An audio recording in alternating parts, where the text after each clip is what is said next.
नमस्कार। आज हम पढ़ेंगे पूरक समुच्चयों के बारे में और उनके क्वेश्चन हल करेंगे।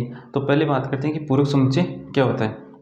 पूरक समुच्चय होता है, इसको हम जैसे कोई समुच्चय ए है तो इसके पूरक समुच्चय को लिखेंगे ए के ऊपर लगाएंगे डैश। ए के पूरक समुच्चय को लिखेंगे ए डैश। अब ए डैश में कौन से अवयव आएंगे? देखो, हमने एक सार्वत्रिक समुच्चय लिया यू, एक सार्वत्रिक समुच्चय लिया यू और ए उसका क्या है? उप समुच्चय। तो ए का पूरक है, ए का पूरक समुच्चय उन अवयवों का समुच्चय होगा जिसमें यू के तो अवयव होंगे लेकिन ए के अवयव नहीं होंगे। देखो, ए का पूरक समुच्चय उन सभी अवयवों का समुच्चय होगा जो यू के तो अवयव होंगे और यू के अवयव तो होंगे और ए के अवयव नहीं होंगे। यू के अवयव तो हैं लेकिन ए के अवयव नहीं है। इसका मतलब ये क्या कर रहा है? यू में से ए के अवयवों को हटा रहा है। क्या कर रहा है? यू में से ए के अवयवों को हटा रहा है। इसलिए हम इस पूरक समुच्चय को लिख सकते हैं U minus A. You minus A, you क्या है? सार्वत्रिक समुच्चय। अब देखो, वैनारेक में देखते हैं कि एक डैश के अवयव कौन से होते हैं। ये हमने एक सार्वत्रिक समुच्चय लिया यू और यह समुच्चय लिया ए। ये समुच्चय ए, ये कौन सा समुच्चय? ए। तो ए डैश कौन सा?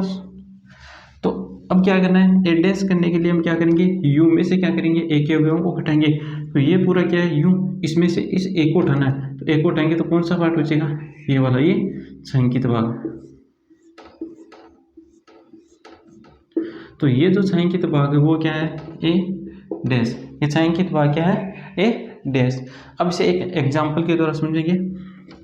एग्जाम्पल लिया हमने, सार्वत्रिक समुच्चय यू लिया 1 2 3 4 5 6 7 8 9 और 10 और इसका एक उप समुच्चय ए लिया। ए बराबर है 1 3 5 7 9। एक सार्वत्रिक समुच्चय लिया जिसमें 1 से लेकर 10 तक अवयव हैं और उसका एक उप समुच्चय ए लिया जिसमें 1 3 5 7 9 इस प्रकार अवयव है। तो ए का पूरक समुच्चय, ए के पूरक समुच्चय को लिखेंगे ए डैश से। और ए डैश क्या होगा? यू में से क्या करना है? ए के अवयवों को हटाना है। तो ए में कौन कौन से अवयव है? 1 3 5 7 9। तो 1 3 5 7 9 को इसमें से हटाना है। तो 1 को हटा दिया, 3 को हटा दिया, 5 को हटा दिया, 7 को भी हटा दिया और 9 को भी हटा दिया। जो शेष अवयव बचे उनको लिखेंगे। शेष कौन कौन से? 2 4 6 8 10। 2 4 6 8 10। तो एक के पूरक समुच्चय में कौन कौन से अवयव है? 2 4 6 8 10। क्या करना है? किसी समुच्चय का पूरक समुच्चय ज्ञात करने के लिए, पूरक समुच्चय ज्ञात करने के लिए सार्वत्रिक समुच्चय यू में से उस समुच्चय के अवयवों को हटाना है और जो शेष बचे अवयव हैं वो उस समुच्चय के पूरक समुच्चय होगा।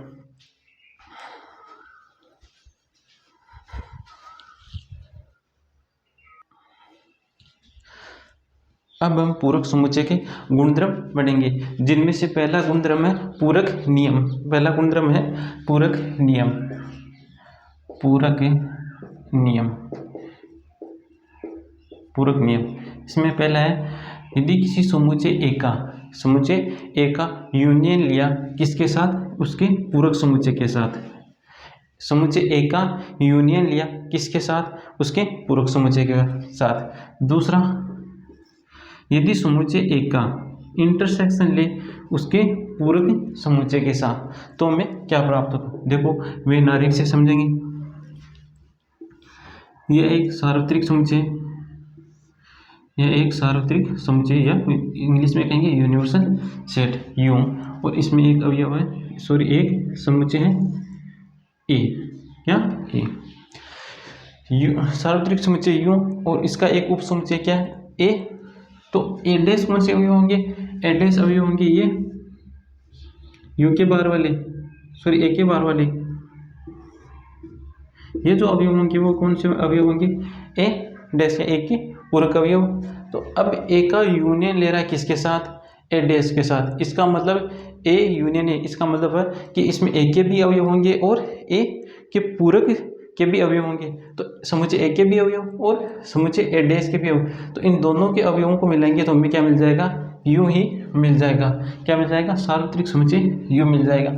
दूसरा है एक का इंटरसेक्शन ले रहा है किसके साथ? एक के पूरक समुच्चय के साथ। एक का ये रहा ए और ये रहा ए डैश इसके चारों तरफ। अब इसका क्या ले रहा है? इंटरसेक्शन। इंटरसेक्शन का मतलब इनमें उभयनिष्ठ अवयव ले रहा है। तो इनमें उभयनिष्ठ अवयव कोई भी नहीं है। देखो ये तो है ए और इसके बाहर क्या है? ए का पूरक समुच्चय। तो इसमें कोई भी उभयनिष्ठ अवयव नहीं आएगा, इसलिए ये हो जाएगा फाई। ये हो जाएगा फाई। दूसरा गुणधर्म है डी मॉर्गन नियम। दूसरा गुणधर्म है डी मॉर्गन नियम।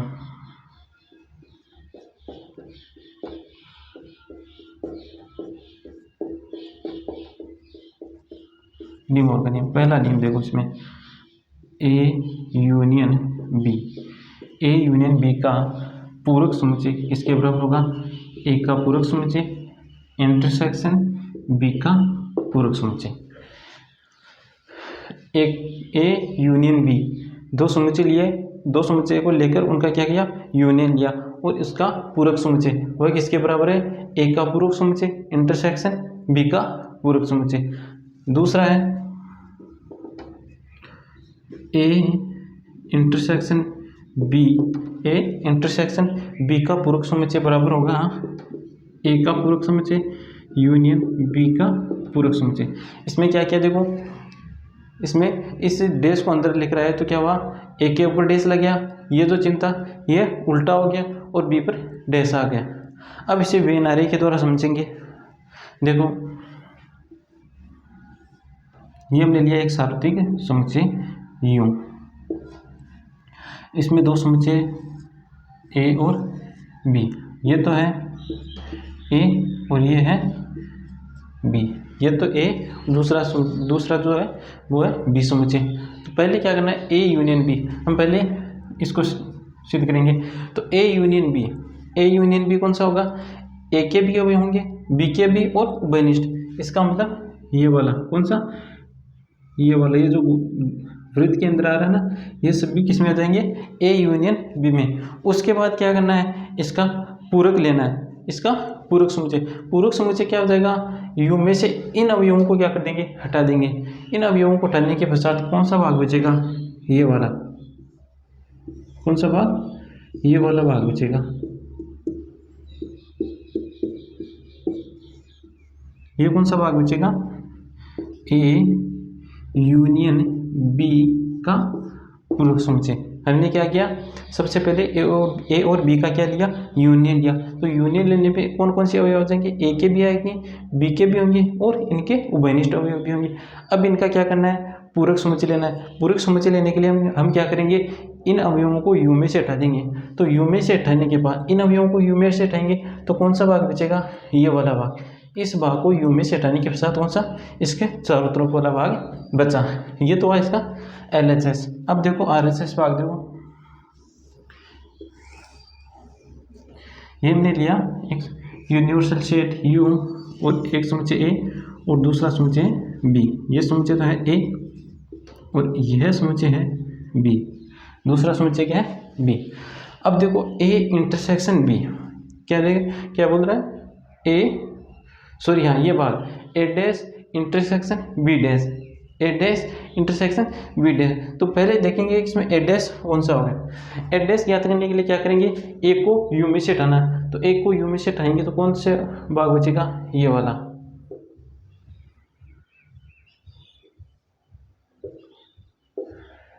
A को U में से हटाने के साथ ये वाला भाग बचेगा। ये तो कौन सा भाग होगा? जो क्षैतिज रेखाएं हैं वो किसको प्रदर्शित कर रही हैं? ए डैश। वो किसको? ए डैश वाले भाग को। अब ज्ञात करेंगे हम बी डैश। बी का पूरक समुच्चय। ये समुच्चय क्या है? बी। तो बी का पूरक समुच्चय कौन सा हो जाएगा? यू में से बी वाले भाग को उठाना है। तो बी वाले भाग को उठाने के साथ कौन सा बचेगा? ये वाला भाग।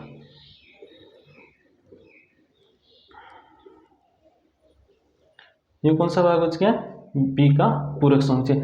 अब ए का पूरक समुच्चय और बी के पूरक समुच्चय का क्या ले रहा है? इंटरसेक्शन ले रहा है। तो देखो यहाँ पर देखो ये जो भाग है चारों तरफ, इन के चारों तरफ, वहाँ पर ए डैश भी आ रहा है, बी डैश भी आ रहा है। इंटरसेक्शन में क्या लेना है, उभयनिष्ठ वाला पार्ट लेना है। तो उभयनिष्ठ वाला पार्ट कौन सा आ रहा है, इन वृत्त के चारों, देखो यहाँ पर चारों तरफ कौन सा आ रहा है, ए डैश और बी डैश दोनों आ रहे हैं। तो इसको लिखेंगे ए डैश इंटरसेक्शन बी डैश।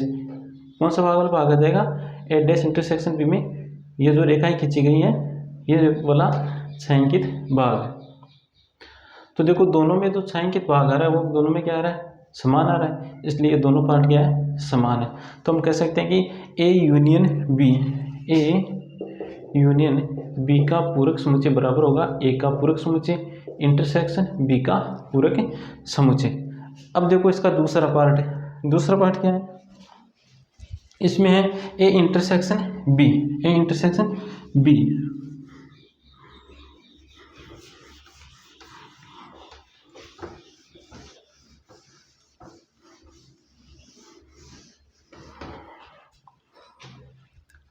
दूसरा पार्ट देखो, ये एक सार्वत्रिक समुच्चय यू और इसमें कोई दो समुच्चय लिए ए और बी। पहला ये है समुच्चय ए और ये समुच्चय है बी, और ये हमारा सार्वत्रिक समुच्चय यू। ए इंटरसेक्शन बी कौन सा वाला भाग होगा, ये वाला। ए इंटरसेक्शन बी वाला कौन सा भाग है, ये। दोनों में क्या है, उभयनिष्ठ कौन सा है, ये भाग। अब इसका क्या करना है, पूरक लेना है। इसका क्या, पूरक समुच्चय लेना है। तो पूरक समुच्चय लेने के लिए इस भाग का क्या करना है, पूरक समुच्चय लेना है। इस वाला भाग का पूरक समुच्चय ज्ञात करने के लिए हम क्या करेंगे, यू में से इस वाले भाग को क्या कर देंगे, हटा देंगे।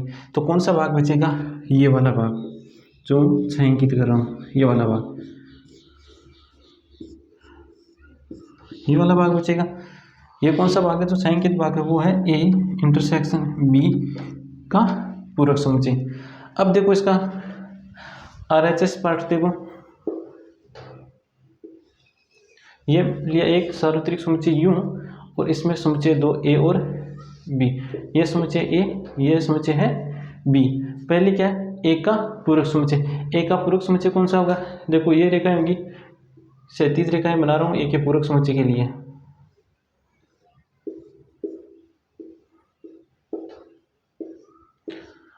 ये तो होगी जो 37 रेखाएं वो तो प्रदर्शित कर रही है ए डैश को। दूसरा है बी डैश, बी का पूरक समुच्चय कौन सा होगा, यू में से क्या करना है, इस बी को हटाना है। तो बी को हटाने के पश्चात कौन सा भाग बचेगा, ये वाला जो मैं ऊर्ध्वाधर रेखाओं से प्रदर्शित कर रहा हूँ। कैसे, ऊर्ध्वाधर रेखाओं से प्रदर्शित कर रहा हूँ। अब इनका क्या लेना है, यूनियन लेना है। तो यूनियन लेने में हमें कौन सा पार्ट बचेगा, देखो जहाँ पर दोनों रेखाओं भी आ रही, देखो यूनियन लेंगे तो यहाँ पर तो देखो कोई भी रेखा नहीं आ रही, इस वाले भाग में तो कोई भी रेखा नहीं आ रही, और इसमें ए डैश यूनियन बी डैश कौन सा वाला भाग आ जाएगा, ये जहाँ पर रेखाएं खींची गई है। इसमें भी देखो रेखाएं, इसमें भी रेखाएं, लेकिन इसमें कोई रेखा नहीं है। अतः जो छायांकित भाग है वो किसको प्रदर्शित कर रहा है, ए डैश यूनियन बी डैश। किसको प्रदर्शित कर रहा है, ए डैश यूनियन बी डैश। इसका जो छायांकित भाग है वो इस छायांकित भाग के बराबर है, इसका छायांकित भाग इस छायांकित भाग के बराबर है। तो हम कह सकते हैं कि ए यूनियन बी का पूरक समुच्चय बराबर होगा ए का पूरक समुच्चय यूनियन बी का पूरक समुच्चय। इस प्रकार ये डी मॉर्गन नियम सिद्ध होता है। नेक्स्ट जो गुणधर्म है वह है द्विपूरक नियम। पूरक समुच्चयों का नेक्स्ट गुणधर्म है द्विपूरक नियम।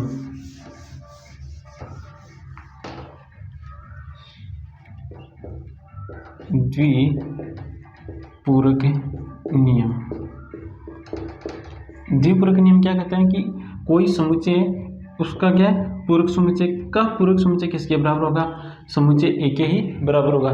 किसी पूरक समुच्चय का फिर से क्या गया, पूरक समुच्चय लिया गया तो वह किसके बराबर होगा, समुच्चय ए के बराबर ही होगा। किसके बराबर होगा, ए के बराबर होगा। देखो एक पहले से एग्जाम्पल की तरह बताता हूँ। यू बराबर तो हमने लिया 1 2 3 और 4, ठीक है। फिर समुच्चय ए लिया जिसमें हो गया 1 2 3। अब ए का पूरक समुच्चय, ए का पूरक समुच्चय कौन सा होगा, यू में से ए के अवयवों को उठाएंगे, तो यू में से ए के अवयवों को उठाएंगे तो कौन सा अवयव बचेगा, केवल 4। ये आ गया ए का पूरक समुच्चय। अब इस पूरक समुच्चय का फिर से पूरक समुच्चय निकालना है, इसका क्या निकालना है, फिर से पूरक समुच्चय। अब क्या करेंगे, इसका पूरक समुच्चय ज्ञात करने के लिए क्या करेंगे, फिर से u में से इसके अवयवों को हटा देंगे, तो कौन सा अवयव हट जाएगा, 4 नंबर, कौन सी संख्या, ये 4 हट जाएगा। इस पूरक समुच्चय का पूरक समुच्चय ज्ञात करने के लिए u में से इस पूरक समुच्चय के अवयवों को हटा देंगे, तो कौन सा अवयव हटेगा, 4।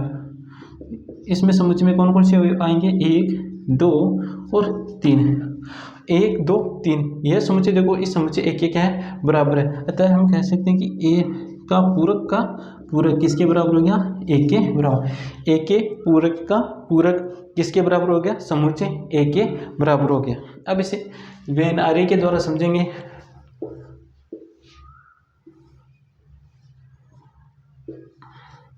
यह है सार्वत्रिक समुच्चय यू और ये है इसका उपसमुच्चय एक ए।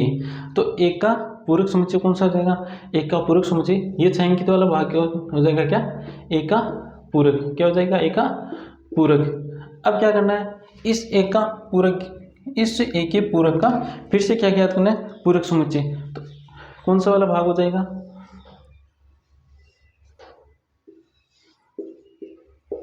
देखो इसका पूरक ज्ञात करने के लिए इस छायांकित वाला भाग है यू में से इस छायांकित वाले भाग को उठाना है, तो कौन सा बचेगा, केवल ये वाला ए बचेगा, क्या बचेगा, ए, क्या बचेगा, ए ही समुच्चय बचेगा। तो हम कह सकते हैं कि जो ए का पूरक है वो किसके बराबर होगा, ए के बराबर होगा। देखो पहले क्या किया, ए का पूरक ज्ञात करने के लिए क्या किया, यू में से ए के अवयवों को उठाया, ए के अवयवों को उठाने के पश्चात कौन सा भाग बचा, ये वाला, ए के चारों तरफ। अब इसका ए का पूरक बच गया ये चारों तरफ। अब इसका क्या करना है, फिर से पूरक ज्ञात करना है, तो यू में से जो छायांकित भाग है इस छायांकित भाग को उठाएंगे, इस छायांकित भाग को उठाने पर कौन सा भाग बचेगा, ये ए वाला भाग बचेगा। तो ए का पूरक क्या है, ए के बराबर है। नेक्स्ट गुणधर्म है फाई और यू का नियम। नेक्स्ट गुणधर्म है फाई और यू का नियम। फाई और यू का नियम, फाई और यू का नियम। यू का नियम देखो, समुच्चय यू का क्या करेंगे हम, अगर पूरक समुच्चय ली तो वो तो हो जाएगा फाई के बराबर, किसके बराबर हो गया, फाई के बराबर। और फाई का पूरक समुच्चय किसके बराबर हो जाएगा, यू के बराबर, किसके हो जाएगा, यू के बराबर। देखो क्या किया, यू का पूरक समुच्चय ज्ञात करने के लिए क्या करेंगे, यू में से यू के अवयवों को हटाएंगे, तो यू में से यू के अवयवों को उठाएंगे तो हमें कोई भी अवयव नहीं मिलेगा, क्या मिलेगा, एक रिक्त समुच्चय मिलेगा। तो यू का पूरक समुच्चय किसके बराबर हो गया, फाई के बराबर। फिर फाई का पूरक, फाई में कोई सा भी अवयव नहीं होता, तो फाई का पूरक ज्ञात करने के लिए यू में से क्या करेंगे, फाई के अवयवों को हटाएंगे, जबकि फाई में तो कोई अवयव होता ही नहीं है, तो क्या बचेगा हमारे पास, यू का यू ही बचेगा। तो फाई का पूरक समुच्चय क्या है, किसके बराबर हो जाएगा, फाई का पूरक यू के बराबर हो जाएगा। यह तो है फाई का नियम, और इसे यह है यू का नियम, इसे यह है यू का नियम।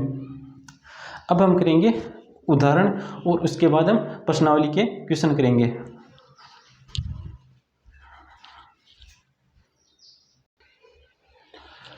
उदाहरण नंबर 20 में एक सार्वत्रिक समुच्चय यू दिया गया जिसमें 1 से लेकर 20 तक अवयव हैं, और एक समुच्चय ए दिया गया जिसमें 1 3 5 7 9 इस प्रकार अवयव है। तो हमें ज्ञात करना है ए का पूरक समुच्चय। तो ए का पूरक समुच्चय ज्ञात करने के लिए क्या करेंगे, यू में से ए के अवयवों को हटाएंगे।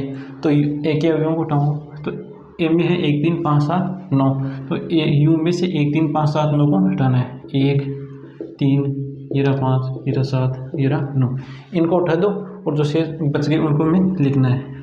ए डैश किसके बराबर होता है, यू माइनस ए के बराबर भी, इसे यू माइनस ए के बराबर भी लिखते हैं। तो इसमें कौन कौन से अवयव आ जाएंगे, 2 4 6 8 और 10। क्या किया हमने, यू में से ए के अवयवों को हटाने पर कौन सा समुच्चय मिलेगा? ए का पूरक समुच्चय मिलता है। नेक्स्ट उदाहरण है 21 नंबर उदाहरण है। इसमें दिया गया कि मान लीजिए कि यू एक सह शिक्षा विद्यालय के कक्षा 11 के सभी विद्यार्थियों का सार्वत्रिक समुच्चय और ए कक्षा 11 के सभी लड़कियों का समुच्चय। तो ए डैश ज्ञात कीजिए, ए का पूरक समुच्चय ज्ञात करना है। जो यू दिया गया है, जो समुच्चय यू दिया गया है उसमें क्या है? कक्षा 11 के लड़के व लड़कियां हैं। क्या है?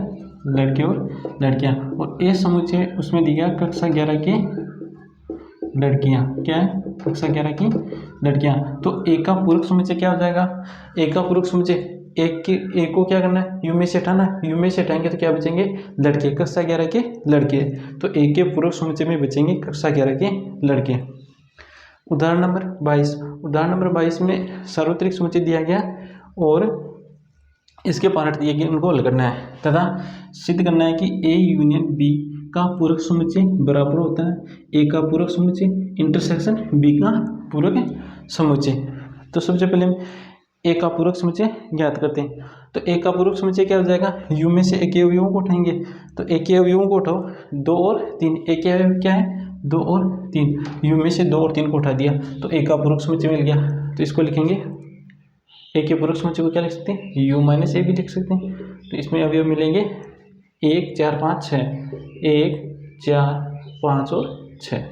दूसरा है बी डैश। बी डैश को क्या लिख सकते हैं? U minus B. इसमें कौन कौन से अवयव आएंगे? बी को किस में से? यू में से हटाना है। तो 3 4 5 को हटाना है, 3 को उठाना, 4 को उठाना, 5 को उठाना। शेष कौन से अवयव बचे उनको लिख दो, 1 2 और 6। तीसरा है ए डैश इंटरसेक्शन बी डैश। ए डैश और बी डैश में जो उभयनिष्ठ है उनको लिखना है। तो ए डैश और बी डैश में उभयनिष्ठ क्या है? एक तो 1 और 1 6, 1 और 6। नेक्स्ट पार्ट है A union B. A union B. A union B में क्या आ जाएगा? ए के बी अवयव और बी के बी अवयव। ए के अवयव कौन कौन से हैं? 2 3। बी के 3 आ गया, 3 की पुनरावृत्ति नहीं होगी, फिर 4 और 5। तथा सिद्ध कीजिए कि ए यूनियन बी का पूरक समुच्चय बराबर होता है ए डैश का ए डैश इंटरसेक्शन बी डैश के। तो सबसे पहले ए यूनियन बी का पूरक समुच्चय क्या करें? ए यूनियन बी तो ये रहा। ए यूनियन बी क्या मिला? ए यूनियन बी हमें मिला, A union B 2 3 4 5, 2 3 4 5। A union B में कौन कौन से अवयव हैं? 2 3 4 5। अब इसका पूरक समुच्चय ज्ञात करेंगे। पूरक समुच्चय ज्ञात करने के लिए यू में से इन अवयवों को हटाना है। तो ए यूनियन बी का पूरक समुच्चय, इसके पूरक समुच्चय में कौन कौन से अवयव आएंगे? क्या करेंगे? यू में से ए यूनियन बी के अवयवों को उठाएंगे। कौन कौन से अवयव हैं? 2 3 4 5, 2 3 4 5। कौन अब शेष कौन से अवयव बचे? 1 और 6। तो ए यूनियन बी के इंटरसेक्शन ए यूनियन बी का पूरक समुच्चय में अवयव आएंगे 1 और 6। अब ये समुच्चय देखो, ए का पूरक समुच्चय इंटरसेक्शन बी के पूरक समुच्चय के बराबर है। तो हम कह सकते हैं कि ए यूनियन बी का पूरक समुच्चय बराबर है किसके? ए का पूरक समुच्चय इंटरसेक्शन बी का पूरक समुच्चय।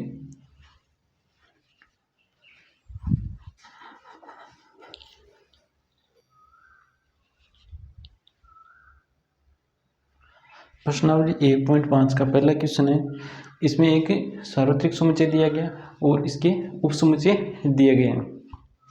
क्या दिया गया? एक तो सार्वत्रिक समुच्चय यू दिया गया है और एक इसके उप समुच्चय दिए गए हैं और इसके पार्ट है जो हमें ज्ञात करने। पहला है ए का पूरक समुच्चय ज्ञात करना है। तो ए का पूरक समुच्चय कैसे ज्ञात करेंगे? यू में से ए के अवयवों को हटाएंगे। तो ए के अवयव कौन कौन से हैं? 1 2 3 4। तो यू में से 1 2 3 4 इनको हटा दिया। शेष बचे अवयव किसके होंगे? ए डैश के। तो ए डैश में कौन कौन से अवयव हो जाएंगे? 5 6 7 8 और 9। इसी नेक्स्ट है बी का पूरक समुच्चय। बी का पूरक समुच्चय ज्ञात करने के लिए क्या करेंगे? यू में से बी के अवयवों को हटाना। तो बी के अवयव है 2 4 4। तो 2 4 6 8 इनको उठा दिया। शेष अवयवों को लिखेंगे, वो किसके अवयव होंगे? बी के पूरक समुच्चय के। 1 3 5 7 9, 1 3 5 7 9। नेक्स्ट है ए यूनियन सी का पूरक समुच्चय। पहले तो हम ज्ञात करेंगे ए यूनियन सी में कौन कौन से अवयव हैं। तो ए यूनियन सी, इसमें कौन कौन से अवयव आएंगे? ए के भी अवयव होंगे और सी के भी अवयव होंगे। तो ए के अवयव तो कौन कौन से? 1 2 3 4, 1 2 3 4, और सी के अवयव है 3 4 5 6। 3 4 पहले से आ गया, इसको पुनरावृत्ति नहीं होगी, आगे 5 और 6। तो ए यूनियन सी में अवयव है 1 से लेकर 6 तक। अब ए यूनियन सी का क्या करना है? पूरक समुच्चय ज्ञात करना है। पूरक समुच्चय ज्ञात करने के लिए ए यूनियन सी को यू में, ए यूनियन सी के जो अवयव हैं उनको यू में से हटाना है। तो कौन कौन से अवयव हैं? 1 से लेकर 6 तक। तो यू में से 1 से लेकर 6 तक अवयव को हटा देंगे यहाँ तक। तो शेष कौन से बचे? 7 8 9, वो किस में आ जाएंगे? ए यूनियन सी के पूरक समुच्चय में। 7 8 9। नेक्स्ट है ए यूनियन बी का पूरक समुच्चय। तो सबसे पहले तो हम क्या करेंगे? A union B. A union B, A union B में ए के भी अवयव होंगे, बी के भी अवयव होंगे। तो ए के अवयव तो कौन से? 1 2 3 4, और बी के अवयव 2 2 पहले से आ गया, 4 भी आ गया, 6 और 8, 6 8, ये है ए यूनियन बी। अब इसका पूरक समुच्चय ज्ञात करने के लिए क्या करेंगे?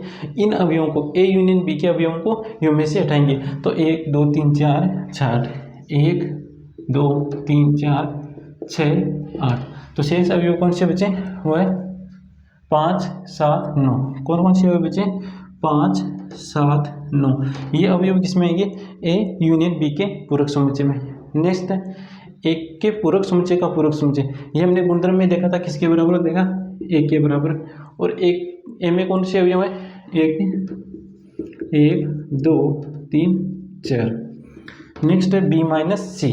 बी माइनस सी, बी में से सी के अवयवों को उठाना है। तो सी में कौन से? 3 4 5 6, 3 4 5 6 को उठाना है। 3 तो देखो इसमें नहीं आ रहा है, 4 आ रहा है, 4 को उठा देंगे।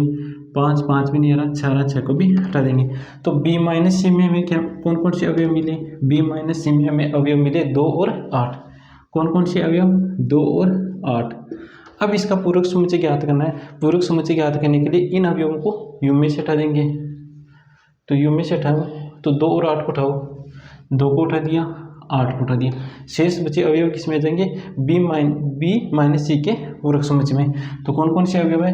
1 2 और 8 को उठाया, 1 3 4 5 6 7 और 9। ये अवयव किसके हैं? बी माइनस सी के पूरक समुच्चय के।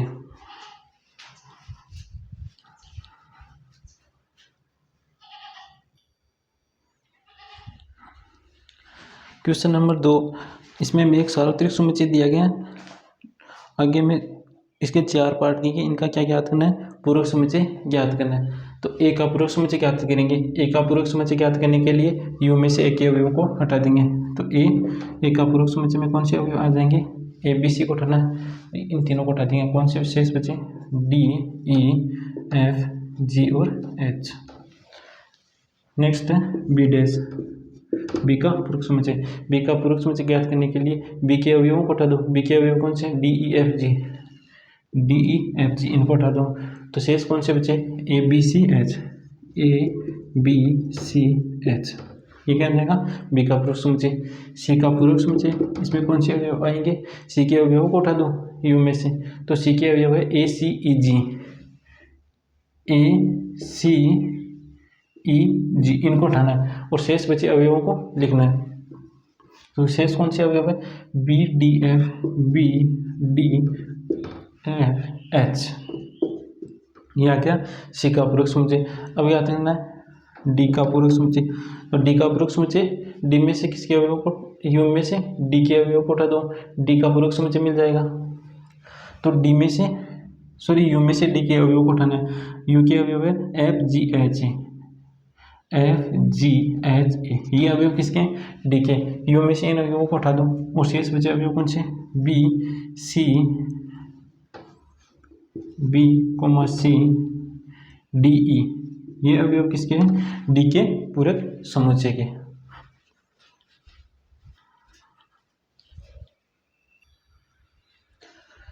क्वेश्चन नंबर 3 में है कि प्राकृत संख्याओं के समुच्चय को सार्वत्रिक समुच्चय मानते हुए निम्नलिखित समुच्चयों के पूरक समुच्चय लिखिए। सार्वत्रिक समुच्चय क्या दिया गया? प्राकृत संख्याओं का समुच्चय। तो हमने सार्वत्रिक समुच्चय को लिख लिया, सभी अक्ष का समुच्चय जहाँ अक्ष क्या है? प्राकृत संख्या। अब जो समुच्चय दिए गए उनका क्या ज्ञात करना है? पूरक समुच्चय ज्ञात करना है।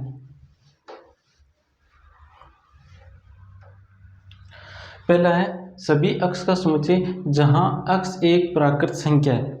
अक्ष क्या है? एक प्राकृत संख्या। तो ये जो समुच्चय हुआ ये इस यू के बराबर हो गया। अब इस यू का पूरक समुच्चय क्या होता है? यू का पूरक समुच्चय होता है 5। तो एक इसका पूरक समुच्चय हो गया 5। दूसरा है अक्ष, सभी अक्ष का समुच्चय जहां अक्ष एक विषम प्राकृत संख्या है। क्या है? विषम प्राकृत संख्या। तो इसका पूरक समुच्चय ज्ञात करने के लिए सम प्राकृत संख्याओं में से क्या विषम प्राकृत संख्याओं को हटा देंगे, तो शेष कौन सी संख्या बचेगी? सम प्राकृत संख्याएं। तो इसका पूरक समुच्चय होगा वह होगा सभी अक्ष का समुच्चय जहां अक्ष एक सम प्राकृत संख्या है। जहां अक्ष एक सम प्राकृत संख्या है। तीसरा पार्ट देखो, सभी अक्ष का समुच्चय जहां अक्ष 3 का धन गुणज है। तो इसका पूरक समुच्चय ज्ञात करने के लिए यू में से इस 3 के गुणज वाली संख्याओं को हटाएंगे तो हमें जो समुच्चय मिलेगा वो कौन सी संख्याओं का मिलेगा?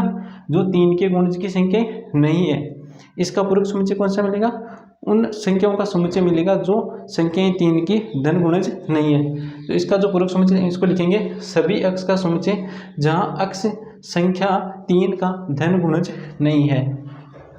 नेक्स्ट पार्ट देखो, सभी अक्ष का समुच्चय जहां अक्ष एक अभाज्य संख्या है। जहां अक्ष क्या है? अभाज्य संख्या। इसका पूरक समुच्चय ज्ञात करने के लिए हम यू में से अभाज्य संख्याओं को हटा देंगे। तो इसके पूरक समुच्चय को लिखेंगे सभी अक्ष का समुच्चय जहां अक्ष एक अभाज्य संख्या नहीं है। इस प्रकार लिखेंगे सभी अक्ष का समुच्चय जहां अक्ष एक अभाज्य संख्या नहीं है। नेक्स्ट पार्ट देखो, सभी अक्ष का समुच्चय जहां अक्ष 3 और 5 से विभाजित होने वाली संख्या है। तो इसका पूरक समुच्चय बन जाएगा जो संख्याएं 3 और 5 से विभाजित नहीं होती है। इसका पूरक समुच्चय क्या बन जाएगा? 3 और 5 से विभाजित नहीं होने वाली संख्याएं। चौथा है नेक्स्ट देखो, सभी अक्ष का समुच्चय जहां अक्ष एक पूर्ण वर्ग संख्या है। क्या है? पूर्ण वर्ग संख्या। तो प्राकृत संख्याओं में से पूर्ण वर्ग संख्या को उठा दो, शेष कौन सी बची? पूर्ण वर्ग संख्या नहीं है, वही संख्या शेष बचेगी। तो लिखेंगे सभी अक्ष का समुच्चय जहां अक्ष एक पूर्ण वर्ग संख्या नहीं है। नेक्स्ट देखो, सभी अक्ष का समुच्चय जहां अक्ष एक पूर्ण घन संख्या है। तो प्राकृत संख्याओं में से घन संख्याओं को घटा देंगे। किसी संख्या का एक पूर्ण घन संख्या है तो किस संख्याओं की घन संख्याओं को हटा देंगे तो शेष कौन सी बचेगी? वो संख्याएं बचेगी जिनका क्या घन संख्या नहीं है। घन संख्याओं को हटा देंगे तो शेष कौन सी बचेगी? सभी अक्ष का समुच्चय जहां अक्ष एक घन संख्या नहीं है। नेक्स्ट देखो, सभी अक्ष का समुच्चय जहां अक्ष प्लस 5 बराबर 8। अक्ष प्लस 5 बराबर कितना? 8। तो अक्ष बराबर कितना आ जाएगा? 3। अब क्या करना है? प्राकृत संख्याओं में से 3, इस समुच्चय का क्या करना है? पूरक समुच्चय ज्ञात करने के लिए 3 को प्राकृत संख्याओं में से हटाना है। तो कौन सा समुच्चय बनेगा? सभी अक्ष का समुच्चय जहां अक्ष एक प्राकृत संख्या है और अक्ष 3 के बराबर नहीं है। देखो इसको लिखेंगे सभी अक्ष का समुच्चय जहां अक्ष एक प्राकृत संख्या है, अक्ष बिलोंग्स टू नेचुरल नंबर, अक्ष क्या है? प्राकृत संख्या है और अक्ष नॉट इक्वल 3। इसका मतलब हुआ सभी अक्ष का समुच्चय जहां अक्ष प्राकृत संख्या है और अक्ष 3 के बराबर नहीं है। ये इस समुच्चय का क्या है? पूरक समुच्चय। नेक्स्ट देखो, सभी अक्ष का समुच्चय जहां 2x प्लस 5 बराबर 9। 2x प्लस 5 बराबर क्या है? 9। तो अक्ष का मान कितना आ जाएगा यहाँ पर? 2x बराबर तो कितना आ जाएगा? 4। तो अक्ष बराबर आ गया 2। अक्ष बराबर क्या आ गया? 2। अब इस समुच्चय का पूरक समुच्चय कौन सा होगा? प्राकृत संख्याओं में से संख्या 2 को उठाना है। तो 2 को उठाने के लिए 2 को उठाने के पश्चात तो समुच्चय को लिखेंगे किस प्रकार? सभी अक्ष का समुच्चय जहां अक्ष n का अवयव है और अक्ष बराबर 2 नहीं है। अक्ष बराबर 2 नहीं है। नेक्स्ट पार्ट देखो, सभी अक्ष का समुच्चय जहां अक्ष है वो 7 के बराबर तथा 7 से बड़ी संख्या है। तो 7 के बराबर तथा 7 से बड़ी संख्याओं का इसका पूरक समुच्चय ज्ञात करने के लिए 7 और 7 से बड़ी संख्याओं को इस प्राकृत संख्याओं में से हटा देंगे। तो कौन सी संख्या बचेगी? 1 2 3 4 5 6। नेक्स्ट देखो, सभी एक्स का समुच्चय जहाँ एक्स क्या है, एन का अवयव है अर्थात प्राकृत संख्याओं का अवयव है, और 2x + 1 इज ग्रेटर देन 10, तो इसको लिखेंगे 2x + 1 ग्रेटर देन 10। 2x बराबर हो गया 9, तो x बराबर है 4.5। x का मान है वो 4.5 से बड़ी संख्या है, और x क्या है, प्राकृत संख्या। तो प्राकृत संख्या 4.5 से बड़ी संख्या है, कौन सी प्राकृत संख्या कौन सी होगी, 5 और 5 से बड़ी प्राकृत संख्या है, तो 5 और 5 से बड़ी प्राकृत संख्या होगा।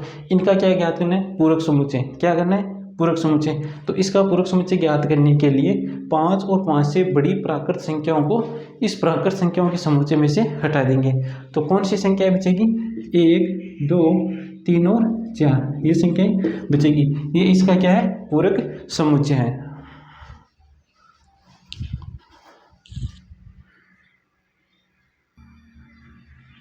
क्वेश्चन नंबर 4 में हमें एक सार्वत्रिक समुच्चय दिया गया है, 2 इसके उप समुच्चय ए और बी दिए गए, तो सत्यापित कीजिए कि ए यूनियन बी का पूरक समुच्चय बराबर ए का पूरक समुच्चय इंटरसेक्शन बी का पूरक समुच्चय।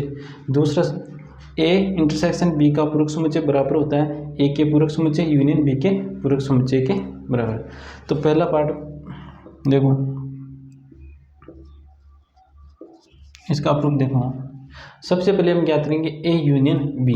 तो ए यूनियन बी में कौन कौन से अवयव होंगे, ए और बी दोनों के। ए में कौन कौन से अवयव है, 2, 4, 6, 8, 2, 4, 6, 8, 2, 4, 6, 8। बी में है 2, 3, 5, 7, 2 तो पहले से आ गया, अब आगे लिख देंगे 3, 5, 7, 3, 5, 7। अब इसका क्या ज्ञात करना है, पूरक समुच्चय। ए यूनियन बी का क्या ज्ञात करना है, पूरक समुच्चय। पूरक इसका पूरक समुच्चय ज्ञात करने के लिए इन अवयवों को यू में से हटा देंगे। तो देखो, ए यूनियन बी के अवयवों को हटाएंगे तो 2, 3, 4, 5, 6, 7, 8, 2, 3, 4, 5, 6, 7, 8, इन अवयवों को हटा दिया। शेष अवयव कौन से बचे, वो अवयव आ जाएंगे ए यूनियन बी के पूरक समुच्चय में। कौन कौन से अवयव हैं, 1 और 9, 1 और 9, 1 और 9। अब याद करेंगे ए का पूरक समुच्चय इंटरसेक्शन बी का पूरक समुच्चय। तो सबसे पहले हम ज्ञात करेंगे ए का पूरक समुच्चय। ए का पूरक समुच्चय, तो ए के पूरक समुच्चय में कौन से अवयव आएंगे, यू में से ए के अवयवों को हटा दो। यू में से क्या करना है, ए के अवयवों को हटाना। तो ए में कौन कौन से अवयव, 2, 4, 6, 8, 2, 4, 6, 8, 2, 4, 6, 8 को हटा दो। हटाने के पश्चात कौन कौन से अवयव बचे, 1, 3, 5, 7, 9। एडेस में कौन कौन से अवयव आएंगे, 1, 3, 5, 7 और 9। उसके बाद हम क्या करेंगे, बी का पूरक समुच्चय। बी का पूरक समुच्चय, तो बी के पूरक समुच्चय में कौन से अवयव आएंगे, बी के अवयवों को यू में से हटाना है, तो बी के अवयवों को यू में से हटाएंगे। तो बी में अवयव है 2, 3, 5, 7, 2, 3, 5, 7, इनको हटा दिया, बी के अवयवों को हटा दिया। अब जो शेष कौन कौन से अवयव बच रहे हैं, 1, 4, 6, 8, 9, 1, 4, 6, 8 और 9, 1, 4, 6, 8, 9। अब क्या करना है, ए डैश ए के पूरक समुच्चय का और बी के पूरक समुच्चय का इंटरसेक्शन लेना है, अर्थात इनमें उभयनिष्ठ अवयव लेना है। तो इनमें उभयनिष्ठ अवयव क्या आ रहे हैं, एक तो आ रहा है 1 और एक आ रहा 9। तो A dash intersection B dash में कौन कौन से अवयव आ रहे हैं, 1 और 9, 1 और 9। यहाँ पर ये देखो, ये दोनों समुच्चय क्या है, बराबर है, बराबर है। इसका मतलब ये दोनों भी क्या हो जाएंगे, बराबर। तो हम लिख देंगे हम लिखेंगे ए यूनियन बी का पूरक समुच्चय बराबर है किसके, ए डैश इंटरसेक्शन बी डैश के। किसके बराबर, ए डैश इंटरसेक्शन बी डैश के बराबर है। अगला पार्ट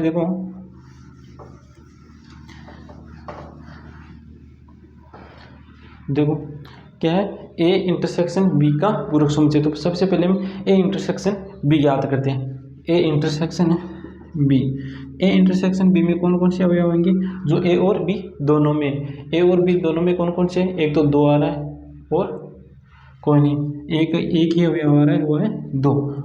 अब इसका क्या करना है, पूरक समुच्चय निकालना है। ए इंटरसेक्शन है बी का पूरक समुच्चय। इसका पूरक समुच्चय ज्ञात करने के लिए इस दो को यू में से हटाना है, दो को यू में से हटाना है, इस दो को हटा दिया, शेष कौन से अवयव बचे, वो ए इंटरसेक्शन बी के पूरक समुच्चय के अवयव होंगे। 1 3 4 5 6 7 8 और 9। कौन कौन से अवयव आएंगे, 1 3 4 5 6 7 8 और 9। अब हम ज्ञात करेंगे A dash intersection A dash union B dash. तो ए डैश हमने ज्ञात किया हुआ पहले से, अब इन दोनों का क्या लेना है, यूनियन, अर्थात इन दोनों के अवयवों को लेना है। तो A dash union B dash बराबर आ जाएगा, ए डैश के अवयव कौन कौन से, 1 3 5 7 9, 1 3 5 7 9, और बी में अवयव कौन से, 1 4 6 8 9। तो 1 और 9 तो पहले से आ गया, इसको इसकी पुनरावृत्ति नहीं होगी, तो अब लिखेंगे 4 6 8। कौन कौन से अवयव है, 4 6 8। अब देखो कि ये सभी अवयव इस समुच्चय में आ रहे हैं कि देखो 1 भी आ रहा है, 1 3 4 भी आ रहा है, 5 भी है, 6 भी है, 7 भी आ रहा है, 8 भी आ रहा है और 9 भी आ रहा है। ये सभी अवयव इसके सभी अवयव इस समुच्चय में, इस समुच्चय के सभी अवयव इस समुच्चय में, इसका मतलब ये दोनों समुच्चय क्या है, बराबर है। तो लिख देंगे ए इंटरसेक्शन बी का पूरक समुच्चय बराबर है ए के पूरक समुच्चय के यूनियन बी पूरक समुच्चय के।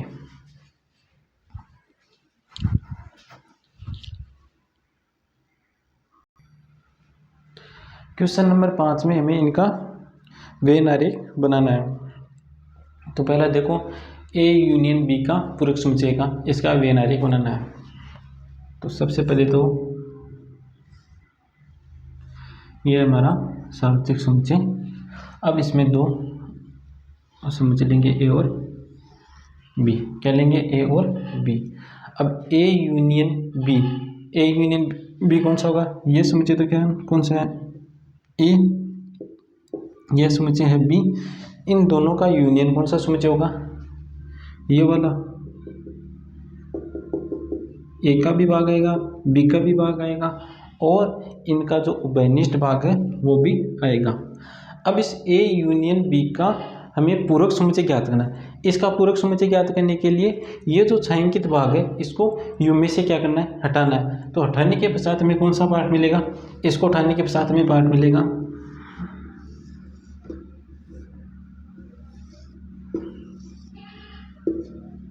ये है ए, ये है बी। ए के अवयवों को, बी के अवयवों को और इनके उभयनिष्ठ अवयवों, ये जो पार्ट है, एक का पार्ट, बी का पार्ट और इनका उभयनिष्ठ पार्ट है, इनको यू में से हटाना है। यू में से हटाने के पश्चात कौन सा भाग मिलेगा हमें, ये वाला भाग मिलेगा। कौन सा भाग, ये वाला। तो ये क्या हो जाएगा, ए यूनियन बी का पूरक समुच्चय। ये छायांकित भाग कौन सा है, ए यूनियन बी का पूरक समुच्चय। क्या किया हमने, ए यूनियन बी के पूरक समुच्चय का वेन आरेख बनाना है। तो सबसे पहले कौन सा भाग देखा हमें कि ए यूनियन बी में कौन सा भाग आ रहा है, ए यूनियन बी में कौन सा भाग आ रहा है, फिर उसको यू में से हटा दिया, फिर उसको यू में से हटा दिया। अब देखो नेक्स्ट,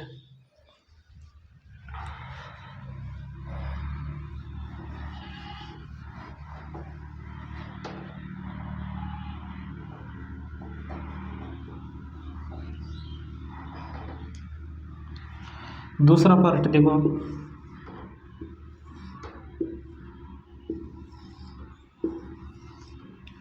ए डैश इंटरसेक्शन बी डैश। तो सबसे पहले देखो ए डैश का पार्ट कौन सा होगा, ये तो है समुच्चय ए, यह है समुच्चय बी। तो ए डैश वाला भाग कौन सा होगा, ए डैश वाला भाग होगा ये, एक के, ये हमारा सार्वत्रिक समुच्चय, यू में से एक को उठा दो,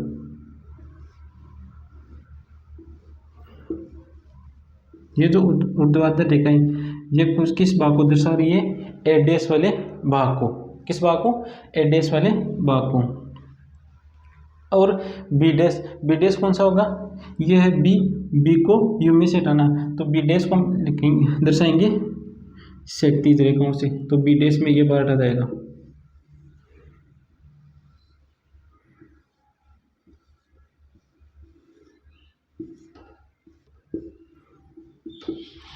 अब हम देखेंगे हम इनका क्या लेना है, इंटरसेक्शन लेना है। इंटरसेक्शन का मतलब जहाँ पर ये दोनों रेखाएं ऊर्ध्वाधर और क्षैतिज दोनों रेखाएं, वो वाला भाग। कौन सा भाग? जहाँ पर एक क्षैतिज रेखा भी हो और ऊर्ध्वाधर रेखा भी हो। तो कहाँ कहाँ पर हो क्षैतिज और ऊर्ध्वाधर रेखाएं?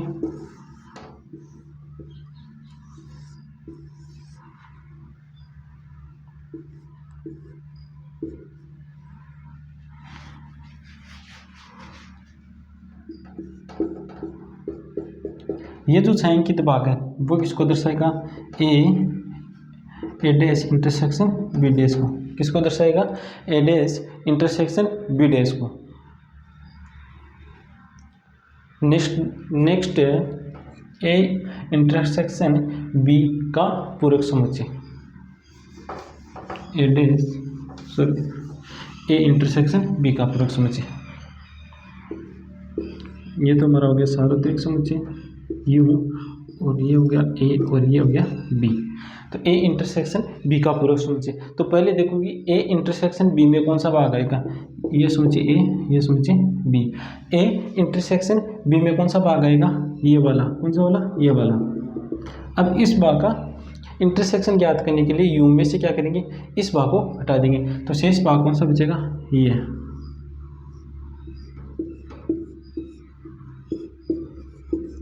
ये भाग बचेगा कौन सा? ए इंटरसेक्शन बी का पूरक। ए इंटरसेक्शन बी का पूरक। ये जो छायांकित भाग है वो है ए इंटरसेक्शन बी का पूरक। अब अगला पार्ट देखो।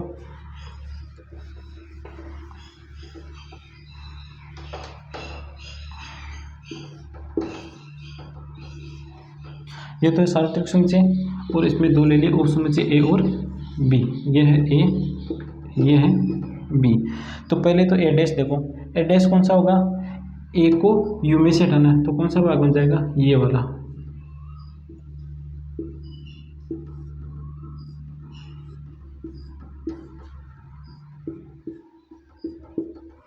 ये तो हो गया ए डैश वाला। क्षैतिज रेखाओं से तो हमने ए डैश वाले भाग को छायांकित किया। अब क्या करेंगे? B dash. ये है बी। बी का डैश याद करने के लिए यू में से क्या करेंगे? बी को हटाएंगे। इस तो बी डैश वाले भाग को मैं दिखा रहा हूँ ऊर्ध्वाधर रेखाओं से। तो ये जो भाग हो जाएगा वो हो जाएगा बी डैश।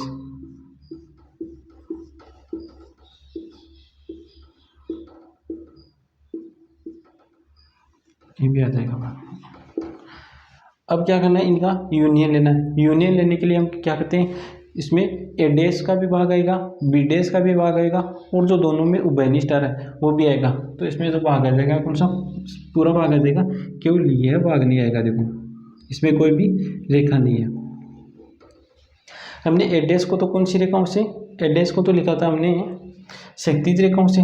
तो इसमें क्षैतिज रेखाएं भी आएगी और ऊर्ध्वाधर रेखाएं भी। जहाँ पर भी क्षैतिज और ऊर्ध्वाधर रेखाएं, वो जो छायांकित भाग है वो दर्शाएगा A dash union B dash को। तो इसका जो छायांकित भाग है वो केवल इसको छोड़कर, इस वाले भाग को छोड़कर।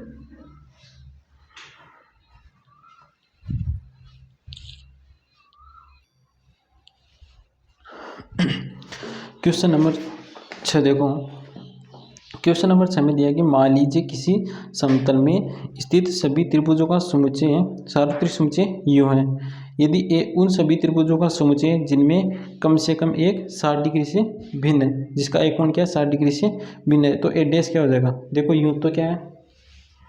यूं तो दिया गया सभी त्रिभुजों का समुच्चय। क्या दिया गया? सभी त्रिभुजों का समुच्चय। और जो इसका एक उप समुच्चय दिया गया क्या? ए। वो दिया गया कि कम से कम उन सभी त्रिभुजों का समुच्चय जिनमें कम से कम एक कोण 60 डिग्री से भिन्न है। कम से कम एक कोण 60 डिग्री से भिन्न है। क्या है? भिन्न है। अगर एक भी कोण 60 डिग्री से भिन्न है तो वो इस समुच्चय ए में आएगा। तो इस समुच्चय ए का जो पूरक समुच्चय होगा वो होगा, उसके तीनों कोण क्या होने चाहिए? 60 डिग्री के। क्यों? क्योंकि एक भी अगर कोण 60 डिग्री से भिन्न हो गया, एक भी कोण 60 डिग्री से भिन्न हो गया तो वो तो कौन सा समुच्चय, इस समुच्चय में आ जाएगा। ए में हमें क्या है, ए का क्या ज्ञात करना है, पूरक समुच्चय। पूरक समुच्चय ज्ञात करने के लिए यू में से के इन सभी जो त्रिभुजों को हटाएंगे जो जिनका कोण क्या है 60 डिग्री से भिन्न है। एक भी कोण क्या हो 60 डिग्री से भिन्न हो, तो 60 डिग्री से भिन्न उनको उठाएंगे। तो इसका मतलब ये कोण भी 60 डिग्री का होना चाहिए, ये कोण भी क्या होना चाहिए 60 डिग्री का होना चाहिए, और ये कोण भी 60 डिग्री का होना चाहिए। तो ये कौन सा त्रिभुज होता है, समबाहु त्रिभुज। तो इसका जो पूरक समुच्चय हो जाएगा वो हो जाएगा समबाहु त्रिभुज का समुच्चय। नेक्स्ट है निम्नलिखित कथनों को सत्य बनाने के लिए रिक्त स्थान भरिए। क्या करना है, रिक्त स्थान भरना है। ए यूनियन ए डैश, ए का यूनियन किसके साथ है, ए के पूरक समुच्चय का, तो हमें मिल जाएगा सार्वत्रिक समुच्चय यू। किसी भी समुच्चय का यूनियन लेना है किसके साथ, उसके स्वयं ए का यूनियन ले रहा है, सॉरी ए का यूनियन ले रहे हैं किसके साथ, ए के ही पूरक समुच्चय के साथ, ए के ही पूरक समुच्चय के साथ। तो उसमें ए के भी अवयव होंगे और ए के पूरक समुच्चय के भी अवयव होंगे, तो वो बन जाएगा हमारा सार्वत्रिक समुच्चय। दूसरा है फाई का पूरक समुच्चय इंटरसेक्शन ए। तो फाई का पूरक समुच्चय होता है यू। क्या होता है, यू। तो फाई का पूरक समुच्चय तो हम लिखेंगे यू। आगे है इंटरसेक्शन ए, आगे अब बन गया यू इंटरसेक्शन ए। किसी भी सार्वत्रिक समुच्चय का अगर हम इंटरसेक्शन ले रहे हैं किसके साथ, उसी के उप समुच्चय के साथ, किसके साथ, उसी के उप समुच्चय के साथ, तो उसका जो इंटरसेक्शन होगा वह उसका उप समुच्चय ही आएगा। क्या आएगा, उसका ही उप समुच्चय आएगा। यू का इंटरसेक्शन ले रहे हैं किसके साथ, एक के साथ, तो हमें क्या मिलेगा, ए ही मिलेगा। तीसरा है ए इंटरसेक्शन ए का पूरक समुच्चय। क्या ले रहे, ए का इंटरसेक्शन किसके साथ, ए के पूरक समुच्चय के साथ, तो ये हो जाएगा फाई, क्योंकि इनमें कोई भी अवयव उभयनिष्ठ नहीं होंगे। नेक्स्ट यू का पूरक समुच्चय इंटरसेक्शन ए, यू का पूरक समुच्चय होता है फाई। क्या होता है, phi. Phi intersection A, U के पूरक समुच्चय की जगह मैंने लिखा फाई। अब लिखेंगे आगे क्या, इंटरसेक्शन ए। फाई का इंटरसेक्शन है किसके साथ, एक के साथ, तो फाई और ए में कोई भी अवयव उभयनिष्ठ नहीं होंगे, तो ये जो समुच्चय मिलेगा वो भी क्या आ जाएगा, फाई ही मिलेगा। ये थी हमारी प्रश्नावली 1.5।